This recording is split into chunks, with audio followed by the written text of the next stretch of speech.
Hello viewers, welcome. ಇವತ್ತು ನಾವು ಈ ಒಂದು ವಿಡಿಯೋದಲ್ಲಿ 6ನೇ ತರಗತಿಯ ಪಠ್ಯಪುಸ್ತಕದಲ್ಲಿ ಬರುವಂತಹ ಪಾಠ ಮತ್ತು ಪದ್ಯಗಳ ಹೆಸರುಗಳನ್ನು ನಾವು ತಿಳ್ಕೊಳ್ತಾ ಹೋಗೋಣ. ಓಕೆ, ಅದಕ್ಕೂ ಮೊದಲು ನೀವೇನಾದರೂ ಫಸ್ಟ್ ಟೈಮ್ ನಮ್ಮ ಚಾನಲ್ ನೋಡ್ತಿದ್ರೆ ಪ್ಲೀಸ್ ಸಬ್ಸ್ಕ್ರೈಬ್ ಮಾಡ್ಕೊಳ್ಳಿ. ಆಗ ನಾವು ಯಾವುದೇ ಒಂದು ವಿಡಿಯೋ ಮಾಡಿದರೂ ಸಹ ನಿಮಗೆ ನೋಟಿಫಿಕೇಶನ್ ಬರುತ್ತೆ. ಓಕೆ, ಈಗ ಸ್ಟಾರ್ಟ್ ಮಾಡೋಣ.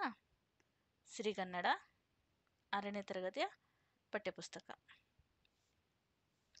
6ನೇ ತರಗತಿ ಭಾಗ 1. ಈ ಒಂದು ಪಠ್ಯಪುಸ್ತಕದಲ್ಲಿ ಬರುವಂತಹ ಪಾಠ ಮತ್ತು ಪದ್ಯಗಳನ್ನು ನಾವು ಮುಂದಿನ ತರಗತಿಗಳಲ್ಲಿ ಒಂದೊಂದಾಗಿ ತಿಳ್ಕೊಳ್ತಾ ಹೋಗೋಣ. ಓಕೆ,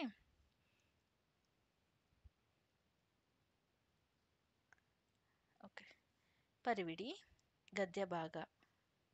ಈ ಒಂದು ಪಠ್ಯಪುಸ್ತಕದಲ್ಲಿ ಬರುವಂತಹ ಗದ್ಯ ಭಾಗಗಳು ಯಾವ್ಯಾವುದಂತ ನಾವು ಇವಾಗ ತಿಳ್ಕೊಳ್ಳೋಣ. ಓಕೆ, ಮೊದಲೇ ಒಂದು ಪಾಠ ಯಾವುದೆಂದರೆ ದೊಡ್ಡವರ ದಾರಿ.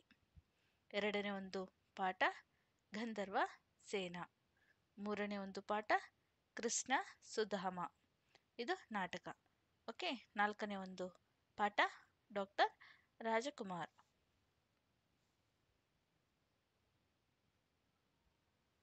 ನೆಕ್ಸ್ಟ್ ಬರುವಂತಹದ್ದು ಇಲ್ಲಿ ಪದ್ಯಭಾಗ. ಓಕೆ, ನೋಡಿ ಇದು ಪದ್ಯಭಾಗ. ಮೊದಲೇ ಒಂದು ಪದ್ಯ ಬೇಸಿಗೆ. ಎರಡನೇ ಒಂದು ಪದ್ಯ ಮಂಗಳ ಗ್ರಹದಲ್ಲಿ ಪುಟ್ಟಿ.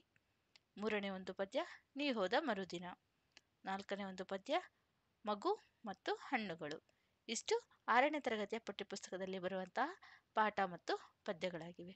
ಓಕೆ, ಇವುಗಳನ್ನು ನಾವು ಒಂದೊಂದಾಗಿ ಮುಂದಿನ ವಿಡಿಯೋಗಳಲ್ಲಿ ತಿಳ್ಕೊಳ್ಳೋಣ. ಓಕೆನಾ? ಈ ಒಂದು ವಿಡಿಯೋ ನಿಮ್ಗೆ ಏನಾದರೂ ಇಷ್ಟ ಆಗಿದ್ರೆ ಪ್ಲೀಸ್ ಲೈಕ್ ಆ್ಯಂಡ್ ಸಬ್ಸ್ಕ್ರೈಬ್ ಮಾಡ್ಕೊಳ್ಳಿ. Thank you for watching the video. Thank you.